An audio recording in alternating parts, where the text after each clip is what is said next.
She was just a tired waitress saving a stranger's life in a crowded diner. What she didn't know, the elderly woman gasping for air was a mafia boss's mother. And the moment she refused his money, everything changed. Myra's feet were screaming. She'd been on them for 11 hours straight, and the dinner rush at Sal's diner showed no signs of slowing down. The fluorescent lights buzzed overhead as she balanced 3 plates on her left arm and grabbed 2 more with her right hand. Table 6 needed ketchup. Table 9 wanted their check 15 minutes ago. The coffee pot was empty again. "Order up," Danny shouted from the kitchen, his voice cutting through the chaos of clinking dishes and conversation. Mira delivered the plates with her trademark smile, the one that earned her decent tips despite the exhaustion etched under her eyes. She was 26, but felt 40 on nights like this. 2 jobs, a teenage brother to raise, and rent that came due whether she was tired or not. Miss. A sharp voice cut through her thoughts. Mira turned to see a well-dressed woman in her 70s at table 12, waving frantically. The woman's face had gone pale, her hand clutching at her chest. Her companion, a younger man in an expensive suit, stood frozen, his phone halfway to his ear. Time slowed. Mira dropped the coffee pot she'd been holding. It shattered on the tile floor, but she was already moving. The other waitress, Paula, gasped. Customers turned to stare. But Mira had tunnel vision, her body operating on instinct, and the CPR training she'd gotten years ago when she worked at a summer camp. Ma'am, can you hear me? Mira reached the table as the woman slumped forward. The man in the suit caught her, lowering her gently to the floor. She has a heart condition, he said, his voice tight with controlled panic. I'm calling an ambulance. Mira dropped to her knees beside the woman. No pulse. No breathing. Does anyone know CPR? She shouted, but she was already tilting the woman's head back, checking her airway. The diner had gone silent except for the man's urgent voice giving the address to 911. Mira positioned her hands on the woman's chest, interlaced her fingers, and began compressions. Hard and fast, just like she'd been taught. 30 compressions, 2 rescue breaths. Again. Come on, Mira whispered between compressions. Stay with me. The woman's designer handbag lay on its side, its contents spilled across the floor. A lipstick, reading glasses, a leather wallet with a silver clasp. Mira barely noticed. Her arms burned. Sweat dripped down her temple. She counted in her head, maintaining the rhythm. 30 compressions, 2 breaths. The ambulance is 5 minutes out, the man said, kneeling across from her. His hands were shaking. She's going to make it, Mira said, though she wasn't sure. She just needed to believe it. Needed him to believe it. 30 compressions. 2 breaths. A minute passed. Then 2. Myra's muscles screamed in protest, but she didn't stop. Couldn't stop. Somewhere in the background, she heard Paula crying. Danny had come out from the kitchen, phone in hand, recording or ready to help. She didn't know which. Then a gasp. The woman's chest heaved on its own. Her eyes fluttered open, confused and frightened. She coughed, drawing in ragged breaths that were the most beautiful sound Mira had ever heard. You're okay, Mira said softly, keeping her hand on the woman's shoulder. You're okay. Help is coming. The woman's eyes found Myra's face. Her lips moved, but no words came out. Her hand, trembling and cold, reached up and clasped Myra's wrist with surprising strength. Don't try to talk, Mira said. Just breathe. Nice and slow. The wail of sirens grew louder. The man in the suit was talking rapidly, explaining the situation, but his eyes never left the woman on the floor. His mother, Mira realized. The way he looked at her, that was love mixed with terror. The paramedics burst through the door 3 minutes later, equipment in hand, moving with practiced efficiency. Mira stepped back, her legs suddenly weak. Paula caught her arm, steadying her. You saved her life, Paula whispered, tears streaming down her face. Mira, you saved her life. But Mira wasn't thinking about that. She was watching the paramedics work, watching them load the woman onto a stretcher, watching the man in the suit follow them out to the ambulance. He paused at the door, turned back, and locked eyes with Mira across the crowded diner. "Thank you," he mouthed. Then he was gone. The door swung shut. The ambulance pulled away, sirens fading into the night. And slowly, the diner came back to life. Customers began talking again, though in hushed, odd tones. Danny returned to the kitchen. Paula started cleaning up the broken coffee pot.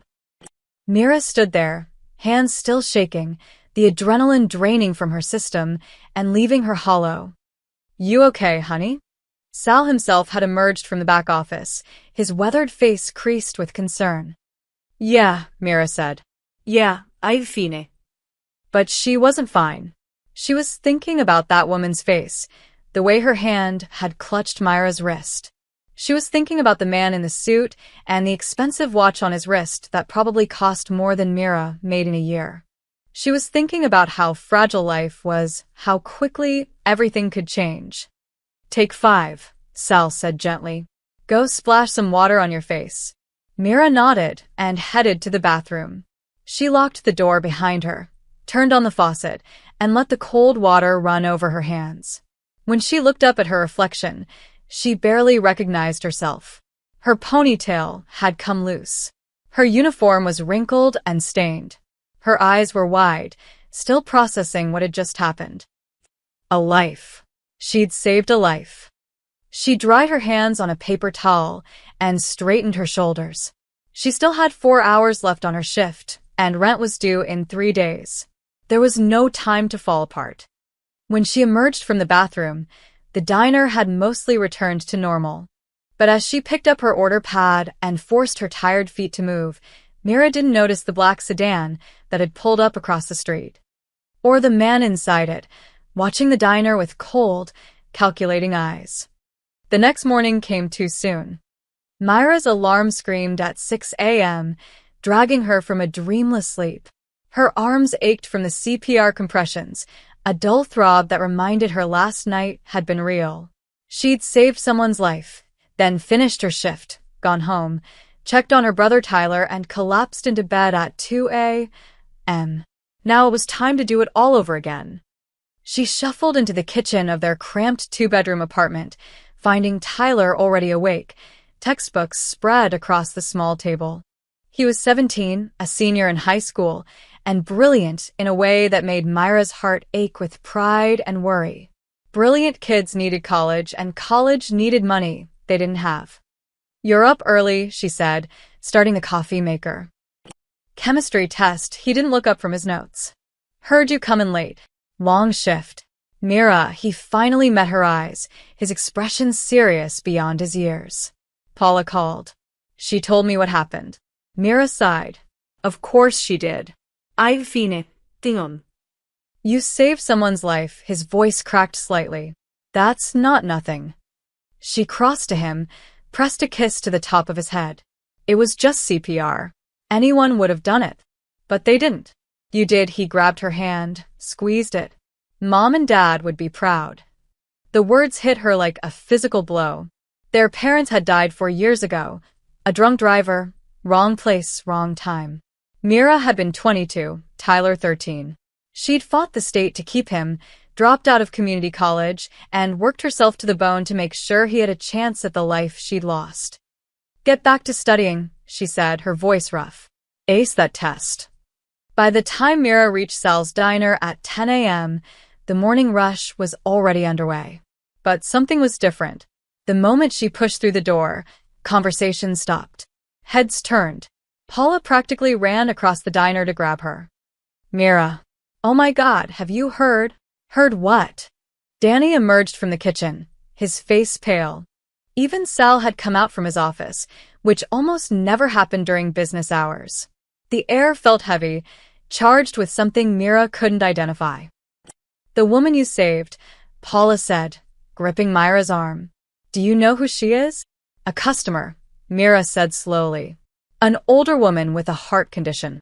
"Margaret Voss," Sal said quietly. Her name is Margaret Voss. The name meant nothing to Mira. She looked around at the faces staring at her, waiting for understanding to dawn. It didn't. Am I supposed to know who that is? Paula's eyes widened. You really don't know? Know what? She's Adrian Voss's mother, Danny said, his voice barely above a whisper. The name Adrian Voss hung in the air like a thundercloud. Mira saw recognition dawn on the faces around her, customers who'd been eavesdropping, the cook in the kitchen window, even old Mr. Chen who came in every day for black coffee and toast. Who's Adrian Voss? Mira asked. Sal pulled her aside, away from curious ears. His expression was grave. Adrian Voss runs half the organized crime on the East Coast. Gambling, protection, loan sharking, you name it. He's not someone you want to be connected to, honey. The words didn't make sense at first. Myra's brain struggled to connect the elegant, frightened woman from last night to the world Sal was describing. The Mafia. Crime. Violence. That man with her, Mira said slowly. In the expensive suit. That was probably one of his associates. Paula chimed in, having followed them. Adrian doesn't go anywhere without security. His mother's the only soft spot he has. Everyone knows that. Myra's legs felt weak. She pulled out a chair and sat down heavily. I just did CPR. I didn't know. Of course you didn't, Sal said kindly. You did the right thing. You saved a woman's life. But Mira, listen to me carefully. These people, they're not like us. They have their own rules, their own way of doing things. What does that mean? It means they might come back, Danny said from across the room. To thank you. To pay you off. To make sure you don't talk to anyone about what happened. But nothing happened, Mira protested. A woman had a heart attack. I helped her. That's all. Sal exchanged a look with Paula that made Myra's stomach clench. In their world, nothing is ever that simple. The day passed in a blur. Customers whispered and stared. Some asked questions Mira couldn't answer. Others suddenly became very interested in their food, avoiding eye contact. The black sedan across the street that Mira hadn't noticed last night was still there. She noticed it now. During her break, Mira searched Adrian Voss on her phone. The results made her blood run cold. Federal investigations. Suspected connections to multiple murders. A man who'd built an empire on fear and violence. A man whose mother she'd saved. She thought about Margaret Voss's hand clutching her wrist, the gratitude in those fading eyes. She thought about the man in the suit, the way he'd looked at his mother with such desperate love. Monsters didn't love their mothers, did they? But as the sun began to set and Myra's shift drew to a close, the black sedan across the street pulled away. And 3 blocks down, it was replaced by another one. Someone was watching, and Mira had a sinking feeling that her life, as she knew it, was about to change forever. The black cars arrived at exactly 2 p.m. and the next day. Mira was refilling salt shakers when she heard the engine's low, expensive purrs that didn't belong in this neighborhood. Through the diner's front window, she watched 3 black SUVs pull up to the curb in perfect formation. Her hands froze mid-pour. Oh God, Paula whispered from behind the counter. He's here. The diner went silent. Forks stopped halfway to mouths. Coffee cups paused at lips. Even the jukebox seemed to sense the moment, the current song ending with no one moving to select another. The door opened. He entered alone, but his presence filled the entire space. Adrian Voss was tall, maybe 6'2", with dark hair graying at the temples and eyes that looked like they'd seen things Mira couldn't imagine. He wore a charcoal suit that probably cost more than 3 months of her rent, and he moved with the quiet confidence of a man who'd never been told no. Every instinct to Mira had screamed at her to look away, to pretend she was invisible. But she couldn't.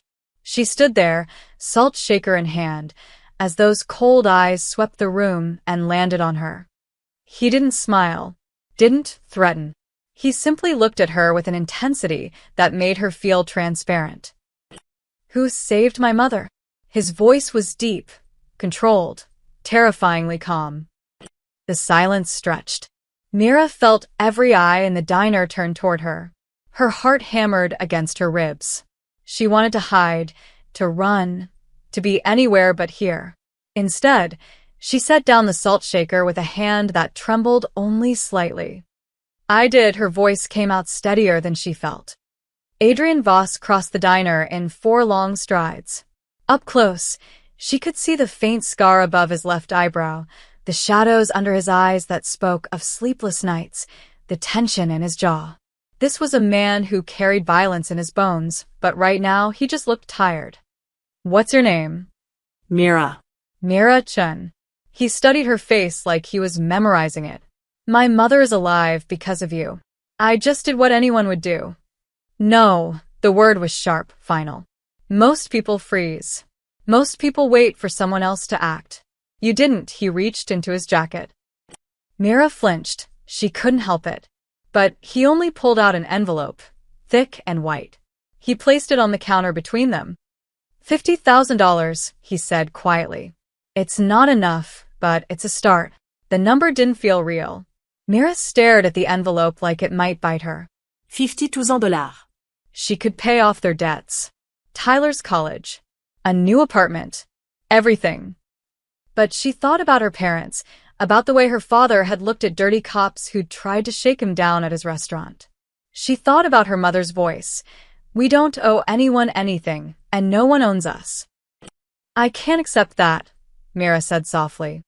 The diner erupted in barely suppressed gasps. Adrian Voss's expression didn't change, but something flickered in his eyes. Surprise, maybe, or confusion. "Why not?" "Because I didn't save your mother for money." Mira met his gaze, forcing herself not to look away. "I saved her because she needed help. That's all. Everyone wants something. I want to go back to work." She picked up her salt shaker again, her hands steadier now. "And I want you to know that your mother seemed like a lovely person. I'm glad she's okay." For a long moment, Adrian Voss didn't move. He stood there, this man who commanded fear from everyone he met, looking at a tired waitress in a stained uniform who'd just turned down more money than she'd see in 2 years. Finally, he picked up the envelope and slid it back into his jacket. "You're not afraid of me," he said. It wasn't a question. "I'm terrified of you," Mira admitted honestly. "But I still can't take your money. It wouldn't be right."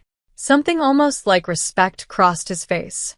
He pulled a business card from his pocket, heavy cardstock, embossed lettering, and placed it where the envelope had been. "If you ever need anything at all," he paused. "My mother asked about you. She wants to thank you herself." "That's not necessary."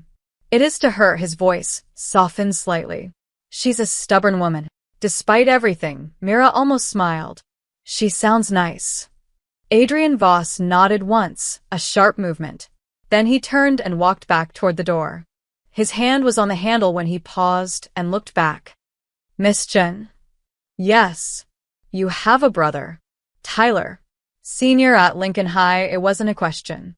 He knew. Of course he knew. He's a smart kid.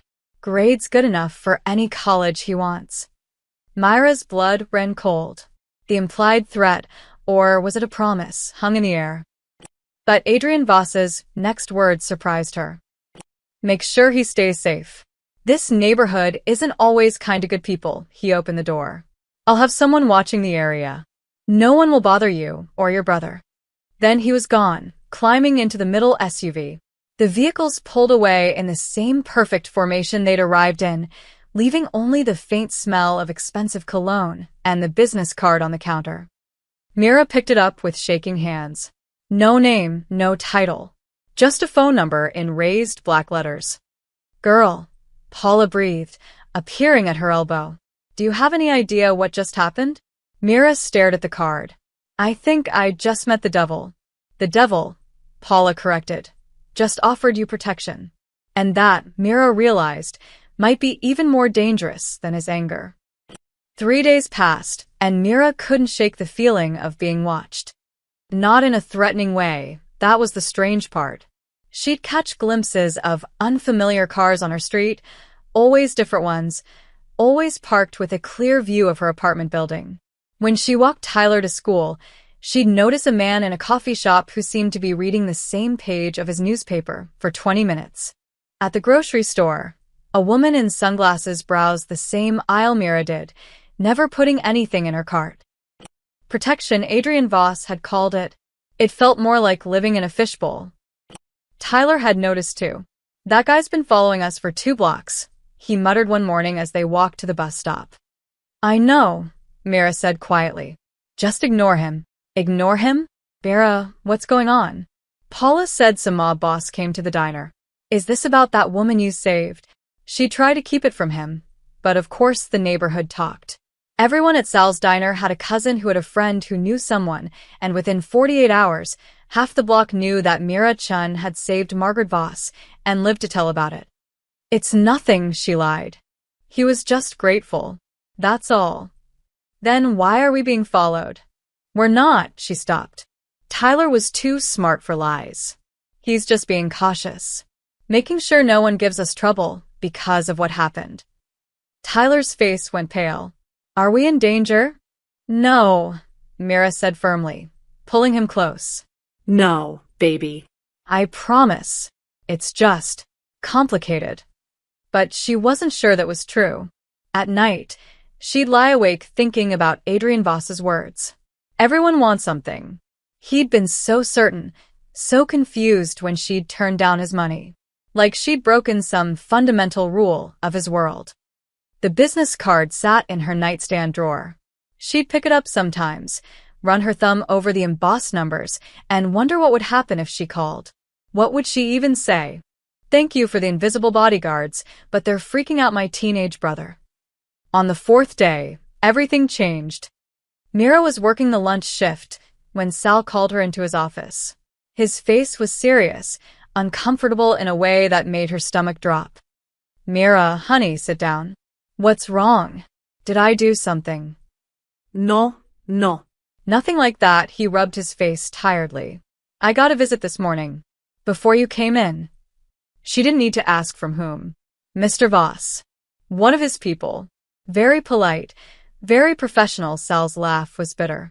Told me that if I ever needed anything, permits, inspections, supplier problems, I should call this number. He slid a card across the desk. Same design as Myra's. Different number. I don't understand. He's showing respect, Sal explained. In his world, you saved his mother's life. That creates a debt. And since you won't let him pay you directly, he's going to take care of the people around you whether you like it or not. Myra's hands clenched in her lap. I don't want this. I know. But it's not really about what you want anymore. Sal's eyes were kind but sad. These people, they operate on loyalty and obligation. You did something good, something pure, and now you're tangled up in their world. The best thing you can do is just let it be. Let it be? Sal, I have a brother to think about. I can't have the Mafia deciding they own me. They don't own you. That's not what this is, he leaned forward.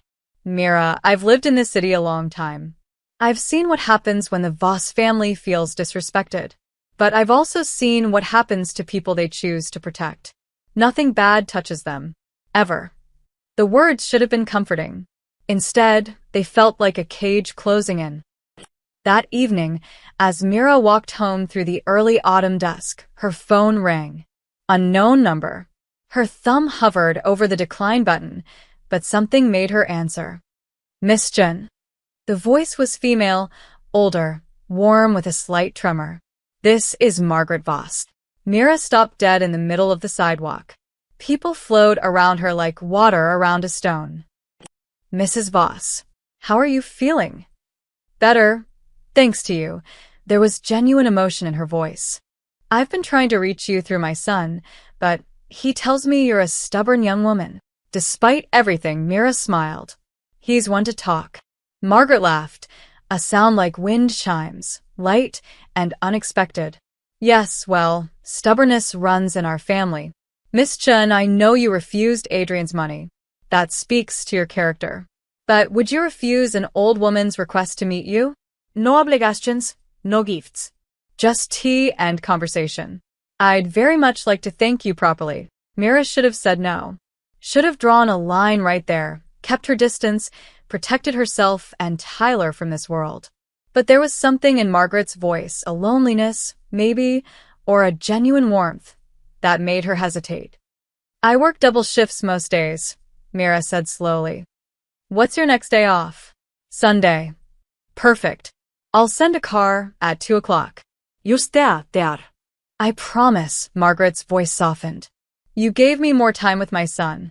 The least I can do is give you a proper thank you." The line went dead before Mira could protest. She stood there, phone in hand, watching her shadow stretch long across the pavement. The man who'd been following her at a discreet distance, today's version was in a gray jacket, pretended to check his own phone. Mira thought about her mother's words, "We don't owe anyone anything." But maybe, she thought, some debts were worth paying.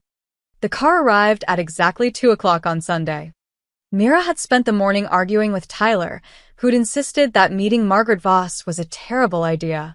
He'd found articles online, old news stories about Adrian Voss, federal investigations, rumors of violence. None of it had ever stuck, but the pattern was clear. "This is how it starts," Tyler had said, pacing their small living room. "First it's just tea. Then it's favors. Then we're in so deep we can't get out." "It's just tea with an old woman," Mira had replied, but even she didn't fully believe it. Now, as she climbed into the Blacktown car, she wondered if Tyler was right.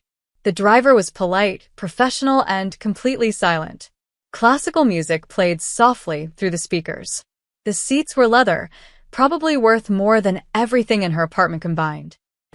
They drove for 40 minutes, leaving the city behind and winding through neighborhoods that got progressively nicer. Bigger houses, wider lawns, trees that looked like they'd been there for centuries. Finally, they turned through iron gates that opened automatically, following a private drive to a house that took Myra's breath away. It wasn't a mansion, not quite, but it was beautiful in an understated way, all stone and windows with ivy climbing the walls. Gardens surrounded it, still blooming despite the late season. A fountain tinkled somewhere nearby. The driver opened her door. "Mrs. Voss is in the conservatory, miss." Through the house and to the left. Myra's sneakers felt wrong on the marble entryway. Everything here was elegant, expensive, carefully chosen. She passed rooms full of antique furniture, walls lined with paintings that might have been originals. But there were personal touches too, framed photographs, a child's drawing hung with pride, fresh flowers in every room. The conservatory was all glass and light, filled with plants and comfortable chairs. And there, in a wingback chair with a blanket across her lap, was Margaret Voss. She looked smaller than Mira remembered, more fragile. But her eyes were sharp and warm when she smiled. "Mira," she said, extending a hand. Come, sit.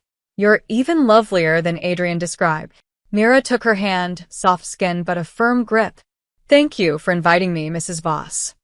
"Margaret, please." "Mrs. Voss makes me feel ancient." She gestured to the chair across from her. "There." A woman Mira hadn't noticed, housekeeper, maybe, poured from a delicate pot. Real china, not mugs. The tea smelled like jasmine and honey. "I won't keep you long," Margaret said once they were alone. "I know you work hard. Multiple jobs, isn't it? And raising your brother on your own." The research didn't surprise Mira, but it still made her uncomfortable. "Tyler's a good kid. It's not as hard as people think." Nonsense. "It's exactly as hard as people think, probably harder." Margaret's eyes were knowing. "I raised Adrian alone after his father died. I know what it cost." Mira sipped her tea, unsure what to say. This woman had saved her life, in a way, given her son whatever humanity he had left. But she'd also raised the most feared man on the East Coast. "You're wondering about me," Margaret said gently. "About how a woman like me has a son like Adrian. I didn't mean..." "It's all right. I wonder sometimes too." Margaret gazed out at the garden. "His father was in the business. I tried to keep Adrian away from it, sent him to good schools, hoped he'd choose differently. But after his father was killed, Adrian felt he had to step up. Protect me." "Protect what was ours." She looked back at Mira. "He's not a good man by most standards." but he's a good son. He seems to care about you very much, Mira said carefully. He does. And that's why your kindness matters so much. You didn't know who I was. You didn't calculate odds or weigh consequences. You just helped. Margaret's eyes glistened. That kind of goodness is rare in our world. I'm not special, Margaret. I just did what needed to be done. That's exactly what makes you special. Margaret set down her cup. Adrian tells me you refused his money, that you won't accept any help. I can't be bought. No one's trying to buy you, dear. Margaret's smile was sad. But you need to understand something about my son. He spent his entire life in a world where everything is a transaction. Loyalty is purchased. Protection is earned through fear. And then you, she shook her head wonderingly. You save his mother's life and ask for nothing. You broke his entire worldview. Mira thought about Adrian Voss's face in the diner, the confusion in his eyes. I just want to be left alone. Tyler and me, living our lives. I know. But you've made an impression, whether you meant to or not. Margaret reached across and squeezed Myra's hand. I wanted to meet you, so I could tell you this. You're safe. Both of you. Adrian won't let anything happen to you, not because he owns you, but because you showed kindness to his mother. That means something in his world. And what happens when he decides I owe him something? He won't. Margaret's voice was firm. I won't let him. This isn't about debt or obligation. It's about, she paused, searching for words. It's about remembering that good people exist. That not everything is for sale. They talked for another hour. About gardening, about Tyler's college applications, about Myra's parents and the restaurant they'd run. It was easy, comfortable in a way Mira hadn't expected. Margaret was funny, sharp, genuinely interested in Myra's life. But as the car drove her home through the fading afternoon light, Mira couldn't shake the feeling that something had shifted. She'd been brought into something bigger than tea and conversation. And somewhere in the city, in an office with bulletproof windows, Adrian Voss listened to his head of security's report and made a decision that would change everything. Sir, we've detected unusual activity. Someone's been asking questions about the girl. About what happened at the diner. Adrian's expression didn't change, but his hand tightened on his glass of whiskey. Who? We're still determining that. But they're being careful. Professional. Find out who. And make sure they don't get close to her. He paused. Or her brother. Yes, sir. Because kindness, Adrian Voss was learning, came with a price. And he was the one who'd have to pay it. Margaret called again 3 days later. Mira, dear, I hope I'm not bothering you. I was wondering, do you like theater? I have tickets to a matinee on Thursday, and my usual companion canceled. Mira should have said no. Should have kept her distance. But she'd thought about their conversation constantly, about Margaret's kindness and the loneliness that had flickered in her eyes when she'd talked about Adrian's world. I have to work until 3, Mira said. The show's at 7. Perfect timing. Please say yes. An old woman gets so tired of her own company. That's how it started. Thursday became dinner the following week, a small Italian place Margaret loved, family-owned, where everyone knew her name but no one mentioned her son. Then it was Sunday brunch, Margaret insisting Mira bring Tyler, who'd been suspicious until Margaret had asked about his chemistry project and actually listened to his 20-minute explanation of molecular bonds.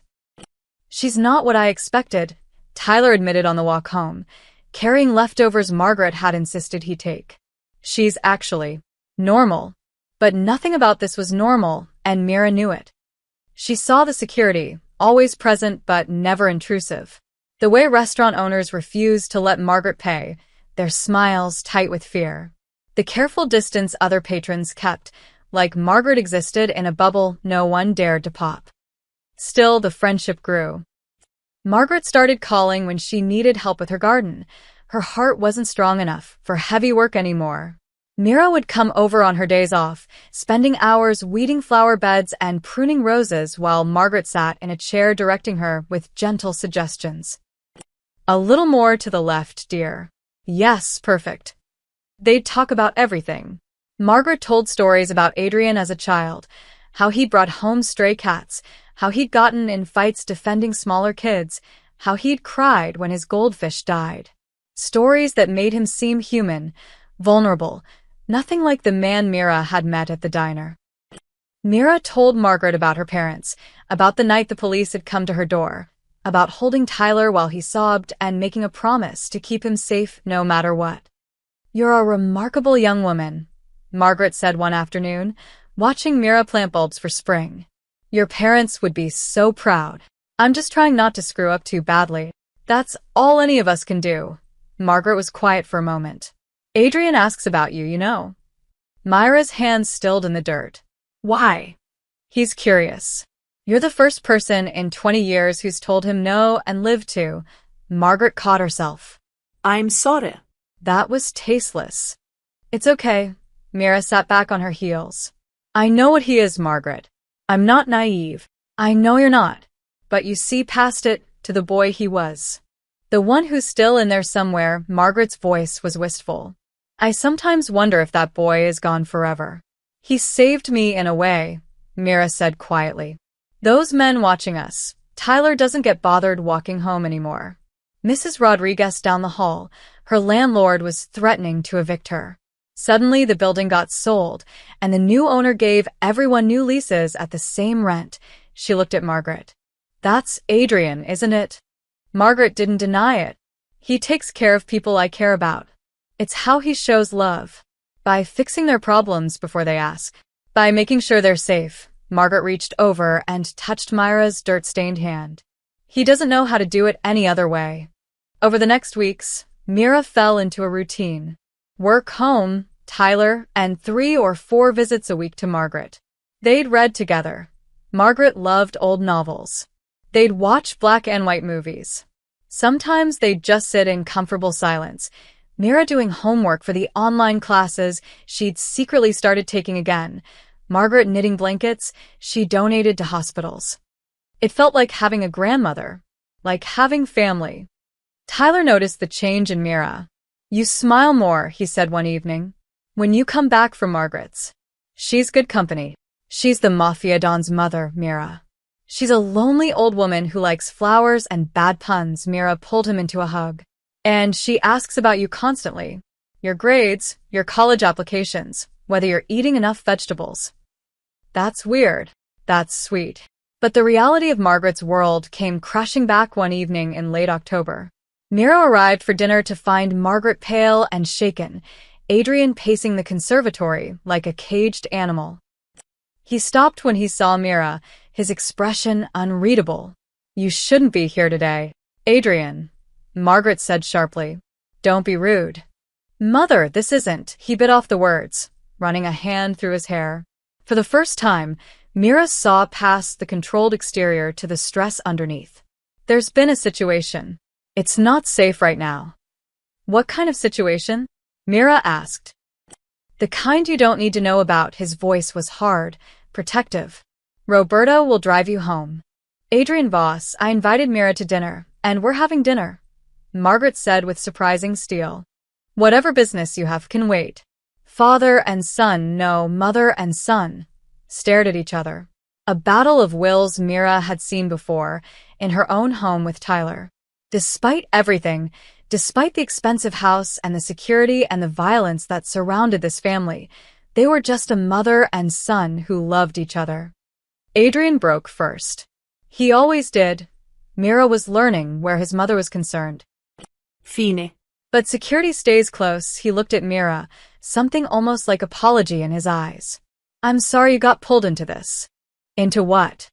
"Into being someone my mother cares about," he said quietly. "That's not always safe." Then he left, and Mira watched him go, wondering what danger she couldn't see. And in a warehouse across the city, men with guns were asking questions about a waitress who'd gotten too close to the Voss family. The man appeared at Sal's diner on a Tuesday morning. He looked ordinary, mid-40s, brown jacket, ordering coffee and eggs. But something about him set off alarms in Myra's head. The way his eyes tracked her movements. The way he smiled when she brought his order, too friendly, too calculating. "You're Mira-chan, right?" he asked as she refilled his coffee. Every instinct screamed danger. Do I know you? Not yet. But I know you. He stirred sugar into his coffee slowly. You're the girl who saved Margaret Voss. Myra's hand tightened on the coffee pot. Across the diner, she caught Danny's eye. He'd noticed something was wrong. I helped a customer who had a medical emergency, she said carefully. That's all. That's all, he repeated amused. You're modest. I like that. Tell me, how's your friendship with Mrs. Voss going? Must be nice spending time in that beautiful house. Meeting interesting people. I need to get back to work. His hand shot out, gripping her wrist. Not hard enough to hurt, but firm enough to stop her. I'm just making conversation. No need to be rude. Let go of her. Danny had appeared, spatula in hand like a weapon. He was 23 and rail-thin, but his voice didn't waver. The man released Myra's wrist, hands up in mock surrender. Easy, friend. Just talking, he stood, threw a 20 on the table. Thanks for the coffee, Myra. I'm sure we'll see each other again. He left. Myra's hands were shaking so hard, she nearly dropped the coffee pot. You okay? Danny asked. I need to call someone. She pulled the business card from her pocket, the one Adrian had given her weeks ago, the one she'd sworn she'd never use. Her fingers trembled as she dialed. He answered on the first ring. Miss Jen. Someone just approached me at the diner, asking about your mother, about me. A pause. Then, describe him. She did every detail she could remember. She heard Adrian speaking to someone else, rapid-fire instructions she couldn't make out. Are you still at work? Yes. Stay inside. Don't leave the building. Someone will be there in 10 minutes. Adrian, what's happening? His voice was ice. Someone's interested in my mother's connection to you. That makes you a target, he paused. I should have seen this coming. I'm sorry. The line went dead. The next 10 minutes crawled by. Mira served customers on autopilot, her mind racing. Danny stayed close, watching the door. Paula had called Sal, who'd emerged from his office, looking grim. We're closing early today, Sal announced to the confused customers. Family emergency. The black SUV arrived exactly when Adrian had promised. But it wasn't one of his security team who entered. It was Adrian himself, followed by two men in dark suits who immediately positioned themselves by the windows. Miss Chun, his voice was professional, but his eyes were concerned. We need to talk. Privately. Sal led them to his office. Adrian waited until the door closed before speaking. The Castellano family, their rivals, have been trying to move into my territory for years.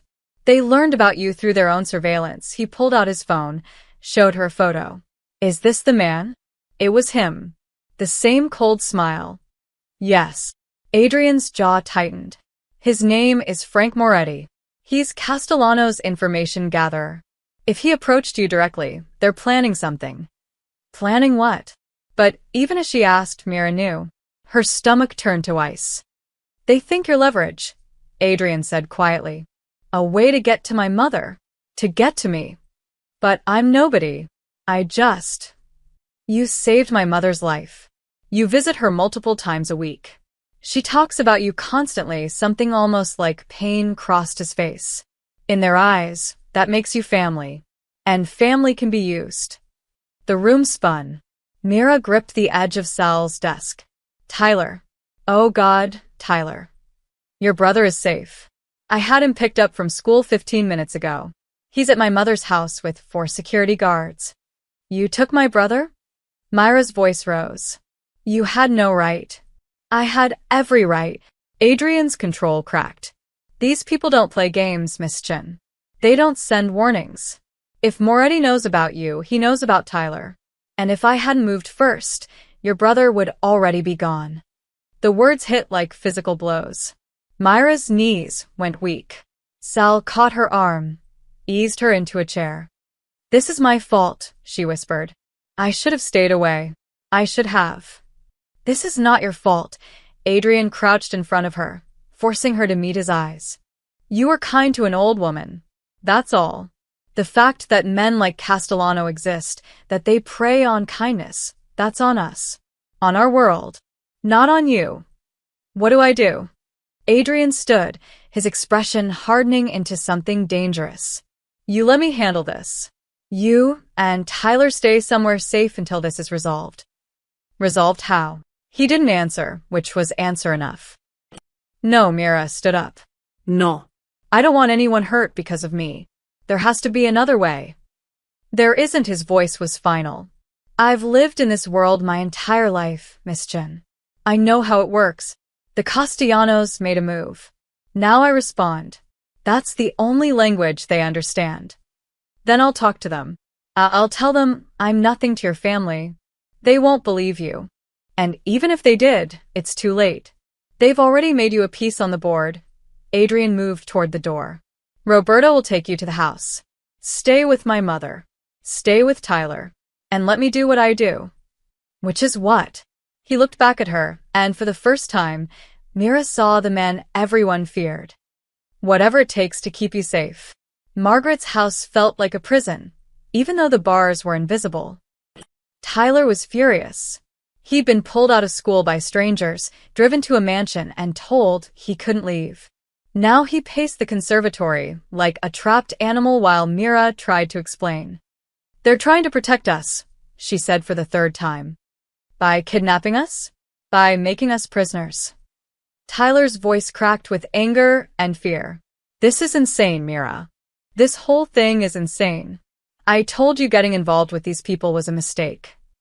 I didn't get involved. I saved a woman's life. And now we're caught in a mob war. He stopped pacing, his eyes red. What happens to us? What happens when they decide we're too much trouble? Margaret appeared in the doorway, leaning on her cane. Tyler, dear, no one is going to hurt you. You have my word. With all due respect, Mrs. Voss, your word doesn't mean much when people are trying to use us as bait. Margaret flinched, but she didn't argue. Instead, she crossed to Tyler and took his hand. You're right. This is my world's fault. My son's fault. My fault for being someone that made you a target.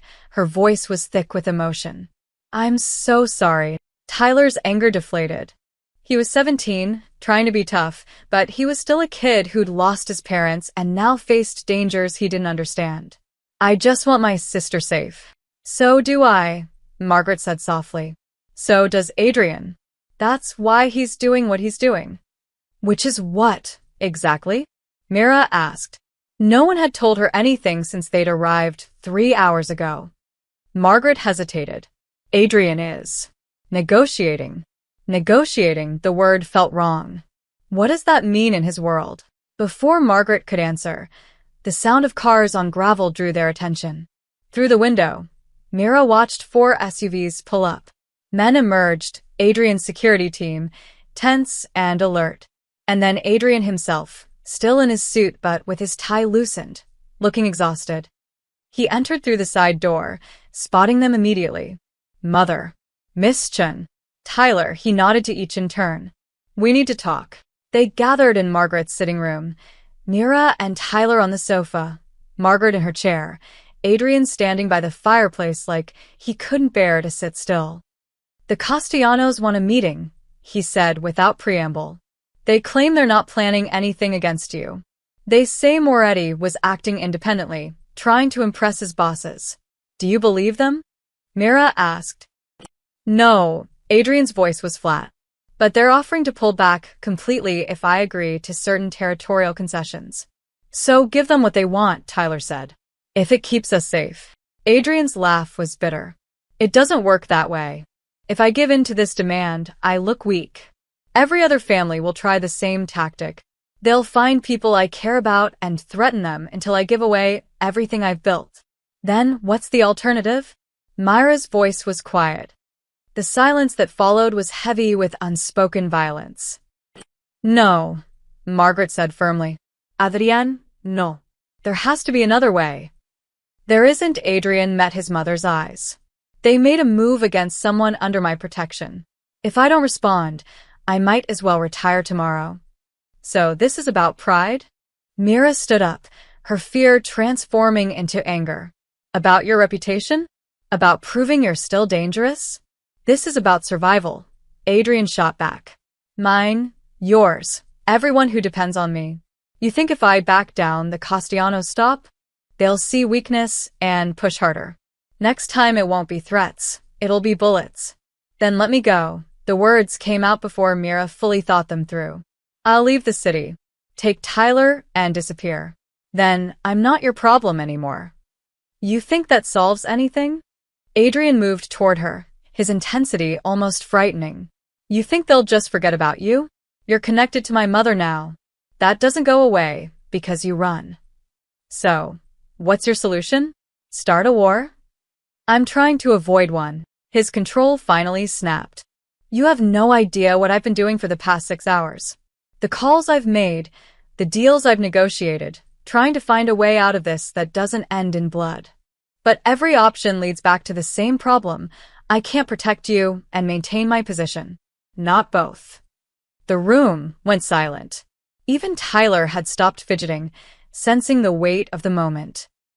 Unless, Adrian said quietly, his eyes on his mother, I make a different choice. Adrian, Margaret whispered. What are you thinking? He turned to face them all, and Mira saw something in his expression she'd never seen before. Uncertainty, vulnerability, maybe even fear. What if I walked away, he said. Not from you, Mother, but from the business. From the territories, the operations, all of it. Margaret's hand flew to her mouth. Tyler's eyes went wide. Mira couldn't breathe. That's insane, one of Adrian's security men said from the doorway. Mira hadn't even noticed him there. Sir, you can't be serious. I'm completely serious, Roberto. Adrian's voice was steady now, like he'd made a decision, and the weight of uncertainty had lifted. I've been looking for a way out for years. Maybe this is it.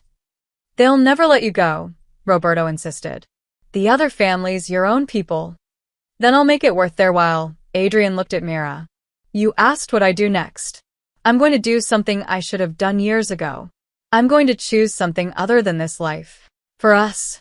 Myra's voice broke. You'd give up everything for people you barely know? For my mother, Adrian corrected gently. Because she cares about you. And because he paused. Because you reminded me that there's another way to live. That kindness exists. That not everything has to be taken by force.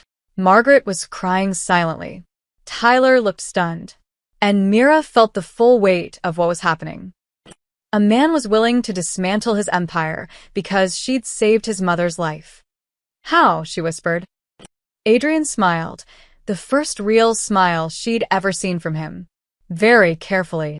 The next 2 weeks were the strangest of Myra's life. She and Tyler stayed at Margaret's house, not as prisoners, but as guests while Adrian orchestrated what he called the transition. Mira watched from the sidelines as a criminal empire was methodically taken apart, piece by piece. It started with meetings. Men in expensive suits arrived at odd hours, sitting with Adrian in his study for conversations Mira wasn't privy to. But she'd see them leave, some angry, some confused, all wary. Adrian was calling in favors, making deals, transferring operations to other families in exchange for guarantees of safety. He's giving them what they've wanted for years, Roberto explained one evening. He'd become an unlikely ally, checking on Mira and Tyler daily. Territory in the port, control of certain gambling operations, connections in the unions. Things people have tried to take by force, he's just handing over. Why are they accepting it? Mira asked. Because Adrian's smart. He's not leaving a power vacuum. He's choosing his successors. And he's making sure anyone who tries to hurt you or Margaret after he's out will face a unified response from families that normally hate each other. It was brilliant and terrifying. Adrian was using his power to make himself powerless in a way that protected everyone he cared about. But not everyone was happy. Mira overheard one argument through the study door. A man's voice angry. You built this. Your father died for this. And you're throwing it away for what? A waitress and your mother's feelings? Adrian's response was cold. I'm throwing it away because I choose to. Because I'm tired. Because I want one chance to live without looking over my shoulder. They'll see it as weakness. Let them. I'm making sure that weakness doesn't hurt anyone else. Tyler struggled with it all.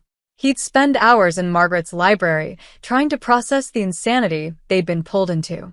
One night, he found Mira in the conservatory, staring out at the garden. Is he really doing this because of you? Tyler asked quietly. Because of us. Because of your sister's kindness. Margaret had appeared behind them, wrapped in a shawl. But also because he's been looking for an excuse to leave for years. Mira just gave him a reason that makes sense in his world, protecting family. But we're not his family, Tyler protested. Aren't we? Margaret's smile was sad. Family isn't always blood, dear. Sometimes it's the people who show up, who care, who save your life in a diner without asking for anything in return. The breakthrough came on a Tuesday. Adrian called them all into his study, Mira, Tyler, Margaret, and Roberto.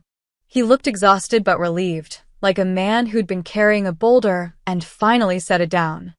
It's done, he said simply. The Castellanos have agreed to the terms. They get 3 of my territories, and in exchange, they've guaranteed that neither Mira nor Tyler will be touched. Ever. By anyone. How can you trust them? Mira asked. Because I made the deal too expensive to break. I've transferred ownership of the port operations to a neutral party, someone both families respect. If anything happens to you, that neutral party has instructions to burn the whole thing down. No one gets it, he leaned against his desk. It's mutually assured destruction.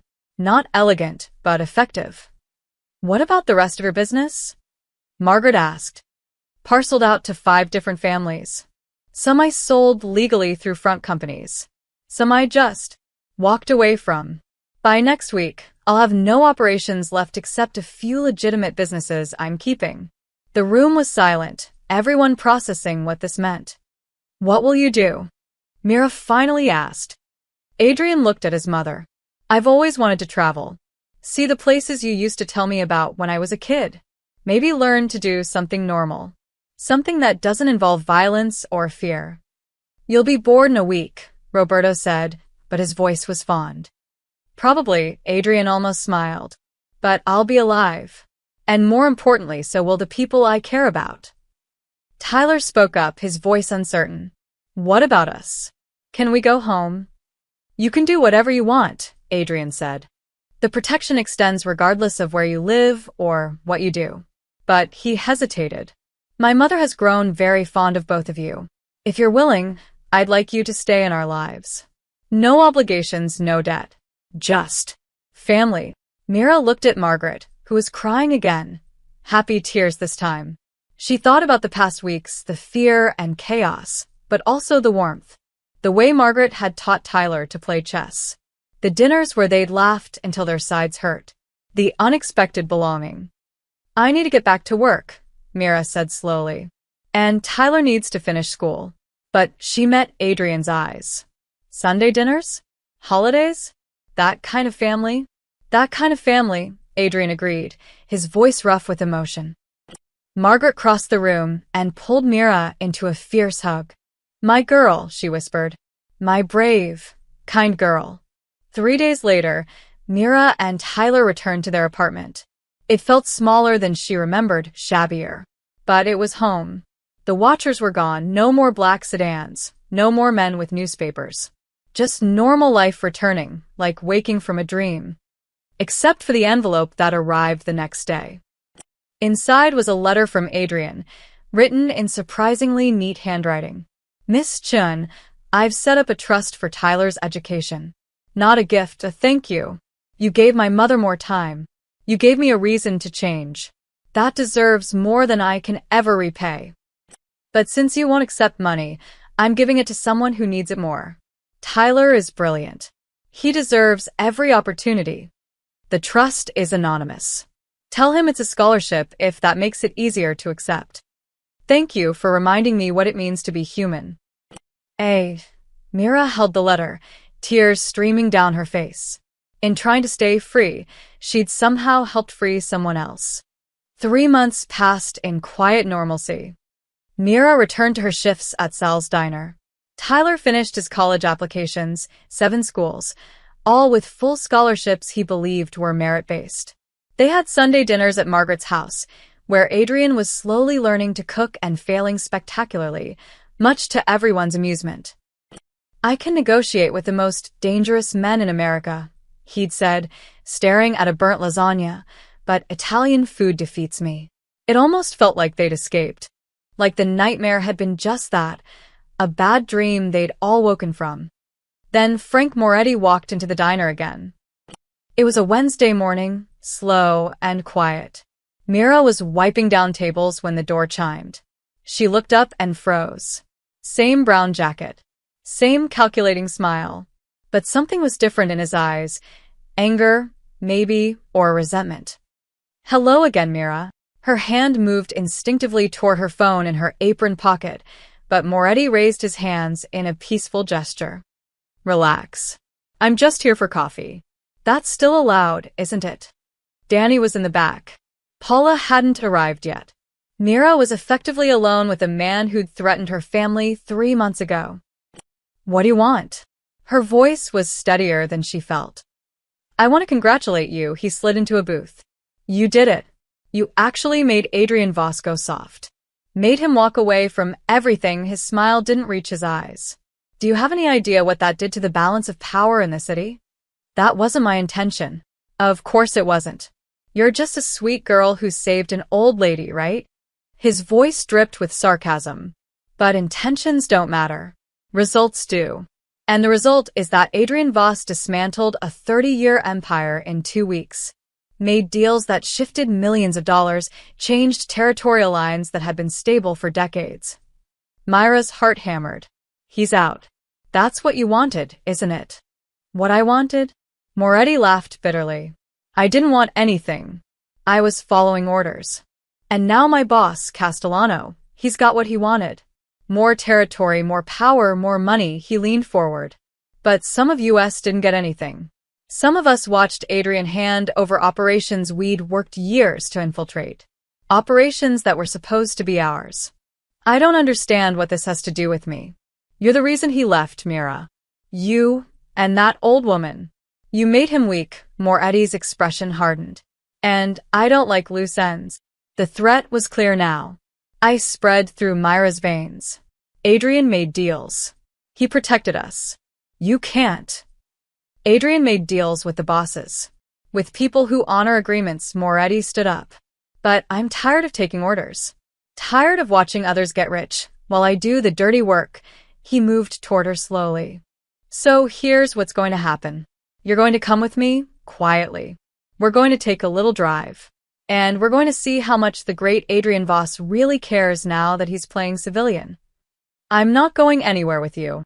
Then your brother dies." He pulled out his phone, showed her a photo. Tyler, walking out of school, backpack over one shoulder, laughing with friends. The photo had been taken today. "I've got 2 men on him right now. You make a scene, you call for help, you do anything except walk out that door with me, and Tyler's dead before you finish dialing." Myra's world narrowed to that photo. Tyler's smile. His whole life ahead of him. Everything she'd sacrificed to protect. "Why?" Her voice broke. "Why are you doing this?" "Because Adrian Voss took everything from me when he walked away. My chance at promotion, my future, my respect." Moretti's eyes were cold. "So, I'm going to take something from him. I'm going to prove he's not untouchable. And you're going to help me do it." Myra's mind raced. She could scream, but Tyler would die. She could run, but Tyler would die. She could fight, but Tyler would die. Every option led to the same nightmare. "Let me call him," she said quietly. "Let me tell Adrian you're taking me. Then he'll come and you can. Do whatever you're planning. But leave Tyler out of it. You think I'm stupid? The moment you call, Adrian mobilizes an army. He might be out of the game, but he still has friends. People who owe him." Moretti grabbed her arm. "No calls. No messages. We're going to disappear for a few hours, let Adrian sweat, and then we'll see how much he's willing to give up to get you back." He was pulling her toward the door when Danny emerged from the kitchen. "Mira? You okay?" "I'm fine," she said quickly, too quickly. "Just stepping out for a minute." Danny's eyes narrowed. He'd been there the first time Moretti had shown up. He recognized him. You sure about that? Tell her she's sure, Moretti said, his hand in his jacket pocket, the implied threat clear. I'm sure, Danny. It's fine. But as Moretti pushed her out the door, she met Danny's eyes and mouthed two words, call Adrian. Danny's face went pale. He understood. The black car was already waiting, engine running. Moretti shoved Mira into the back seat. Another man sat in the driver's seat, silent and intimidating. As they pulled away from the diner, Mira watched through the rear window as Danny ran back inside, phone already to his ear. She'd bought Tyler time. She'd warned Adrian. Now, she just had to survive long enough for them to find her. Where are you taking me? She asked, trying to keep the fear from her voice. Moretti smiled that cold smile. Somewhere the great Adrian Voss will never think to look. Somewhere that used to be his, but isn't anymore. He was taking her into Castellano territory. Into the one place Adrian no longer had any power. The warehouse smelled like rust and abandonment. Moretti had brought her to the old industrial district, buildings that hadn't seen legitimate business in decades. He tied her to a metal chair in what had once been an office, now just broken windows and peeling paint. Comfortable. He checked his phone, pacing. Won't be long now. Once Adrian hears his little savior is missing, he'll come running. He won't, Mira said, though she wasn't sure. He's out. You said so yourself. He's out of the business. Doesn't mean he stopped caring. Moretti crouched in front of her. That's his weakness. Always has been. He loves too deeply, too completely. His mother, his people, and now you. The girl who saved his mother's life and made him believe in redemption. So, what's your plan? Kill me? That'll just bring him back into the game. Maybe that's what I want. Moretti's eyes glittered with something unstable. Maybe I want the old Adrian back. The dangerous one. Because at least then things made sense. At least then we knew where we stood. He was unraveling, Mira realized. This wasn't about money or power. It was about a man who'd lost his purpose when Adrian walked away. Her phone buzzed in Moretti's pocket. He'd taken it when they'd arrived. He pulled it out, read the screen, and smiled. 17 missed calls. Texts from Adrian, from Roberto, from Margaret. He showed her the latest message. Tell me what you want. Please don't hurt her. See? He does care. Then let me go. You've made your point. Not yet. Moretti typed something, sent it. Now we wait. Adrian stood in his mother's study, phone pressed to his ear, Roberto and 4 other men surrounding him. Danny had called 30 minutes ago. 30 minutes of Mira being gone, in danger, because Adrian had thought his deals were enough. I should have killed Moretti when I had the chance, he said quietly. You didn't because you're not that man anymore, Margaret said from her chair. She looked fragile but fierce. Don't become him again, Adrian. Not even for this. Then what do I do? His voice cracked. She saved your life, Mother. She saved me. And now she's in danger, because I wasn't thorough enough. His phone buzzed. A message from Myra's number, but not her words. Old Castellano Warehouse. District 9. Come alone or she dies. You have 1 hour. It's a trap, Roberto said immediately. He wants you there so he can prove something. Kill you, force you back in something. I don't care. Adrian was already moving toward the door. Son, please. Margaret's voice stopped him. Think. You can't go back to that life. You can't. I'm not going back to anything. Adrian's voice was steel wrapped in exhaustion. I'm going to get her. Then I'm going to make sure Frank Moretti never threatens anyone I care about again. How? Roberto asked. You gave up your power. You have no soldiers, no territory in that district. Castellano controls it now. Adrian smiled grimly. Then I'll ask nicely. 20 minutes later, Adrian walked through the doors of Castellano's social club, Neutral Ground, where business was discussed and violence was forbidden. Every head turned. Conversation stopped. The man who'd walked away from his empire had returned. Vincent Castellano himself emerged from the back room, A man in his 60s with silver hair and eyes like a shark. Adrian Voss. I didn't expect to see you here again. I need a favor. The room erupted in laughter. Adrian stood still, letting it wash over him. Castellano raised a hand for silence. You need a favor. From me. After you gave away half of what I wanted, destroyed the balance of power, and retired like some kind of saint, his smile was dangerous. Why would I help you? Because Frank Moretti has kidnapped Mira Chen. He's holding her in one of your warehouses in District 9". Adrian's voice didn't waver. And because we both know that wasn't authorized. Moretti's acting alone, probably planning to destabilize things even further. That's bad for both of us. Castellano's expression shifted. I don't know what you're talking about. Yes, you do. Or you will in about 30 seconds when your people tell you. Adrian pulled out his phone, showed him the message. He's using your territory, your resources, without permission. That's a problem for you, Vincent. Makes you look weak. Like you can't control your own men. The room had gone silent again. Everyone understood what was happening. Adrian was playing the game one last time, but playing it smart. Not with violence, but with logic. Castellano's jaw tightened. He pulled out his own phone, made a call. Listened. His face darkened. Moretti, he said into the phone, is currently unauthorized in Warehouse 7 with a civilian hostage. He looked at Adrian. No one told me. Then we have a common problem, Adrian said quietly. I'm asking you to solve it. Why would I? Because I'm offering you something in return. Adrian pulled an envelope from his jacket. Deeds to 3 properties I kept. Prime real estate in the financial district, worth about $15 million. Yours, free and clear, if you get Mira Chen out safely and make sure Frank Moretti never threatens anyone again. Castellano took the envelope, examined the documents.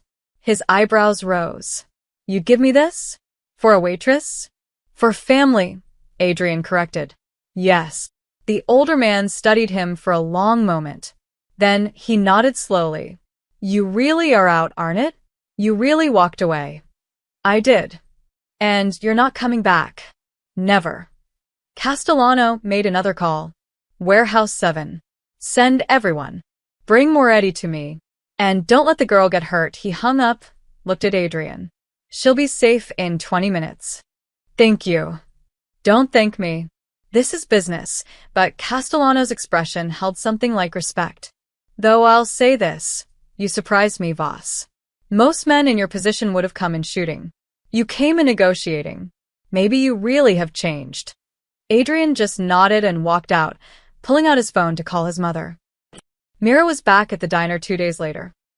Her wrists still bore faint marks from the ropes, hidden under long sleeves. Moretti was gone.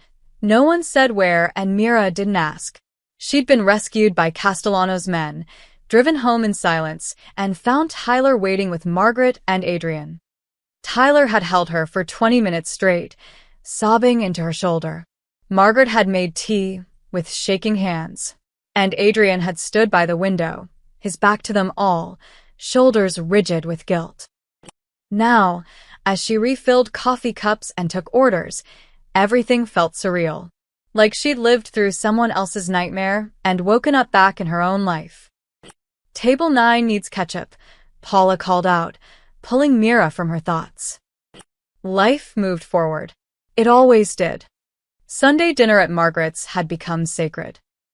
Mira and Tyler arrived at 5 as always. But today felt different. Adrian met them at the door, and for the first time, Mira saw something unexpected in his expression, nervousness. Before we eat, he said, I need to show you both something. He led them not to the dining room, but to his study. On the desk lay a folder, official-looking and thick with documents. What is this? Mira asked. Tyler's college fund. The anonymous trust. Adrian's voice was quiet. It's not enough. Not for what you deserve, what you've been through. So I've added to it. Tyler opened the folder, his eyes widening. This is enough for 4 years at any school. With living expenses. Books. Everything. It's paid for, Adrian confirmed. All of it. No loans, no debt. You choose where you want to go, and you go. I can't accept, Mira started. You can, Margaret appeared in the doorway. Because it's not about owing or being bought. It's about giving someone who deserves a chance the ability to take it. She moved to Tyler, cupped his face. Your sister gave up her dreams to raise you. Let us give those dreams back. Tyler looked at Mira, tears in his eyes. Is this okay? She thought about her parents, about their restaurant, about working herself to exhaustion, about pride and independence and the weight of doing everything alone. Then she looked at Margaret's hopeful face, at Adrian's careful distance, at Tyler's desperate hope. Yes, she whispered. It's okay.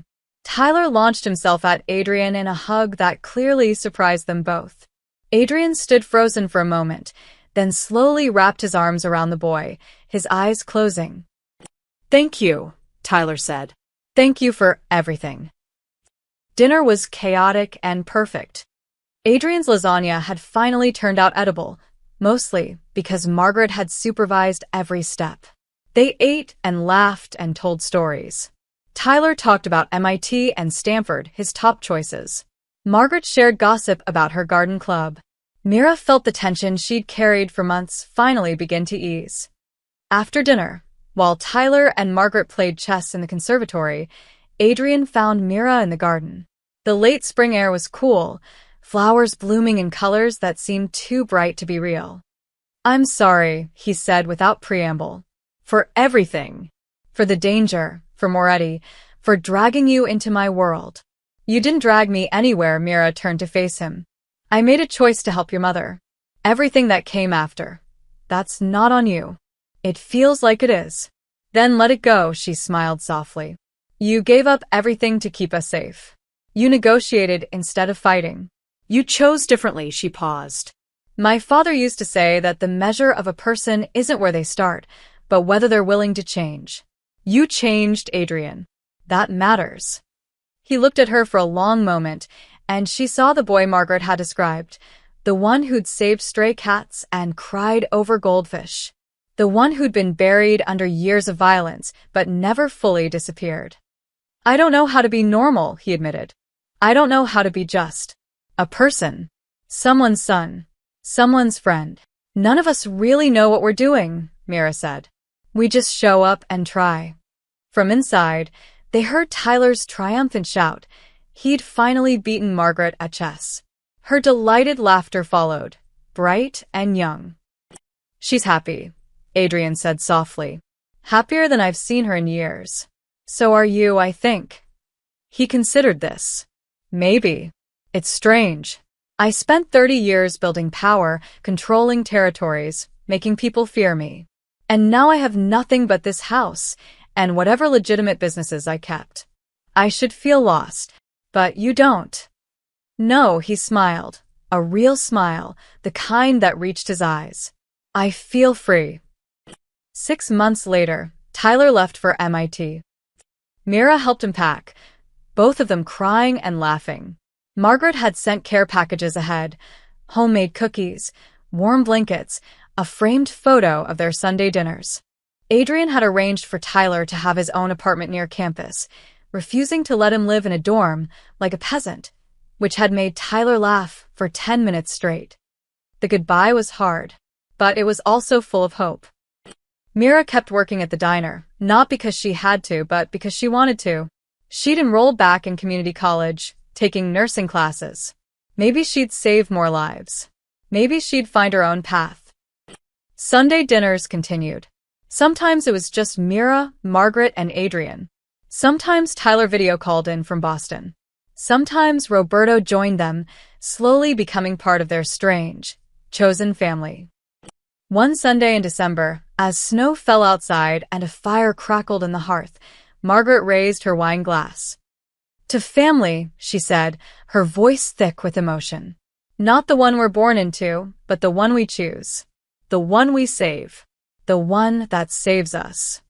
They clinked glasses, Adrian, Mira, Tyler on the laptop screen, even Roberto from the doorway where he pretended not to be touched. To family, they echoed. And in that moment, Surrounded by warmth and love and the impossible friendship that had started with CPR in a diner, Mira finally understood what her mother had meant about not owing anyone. Because this wasn't about debt. It wasn't about obligation or transaction or power. It was about showing up. About kindness creating ripples that changed everything. About a waitress who saved a life and accidentally saved a soul in the process. And about a family, strange and imperfect and absolutely real, that chose each other when it mattered most. The end.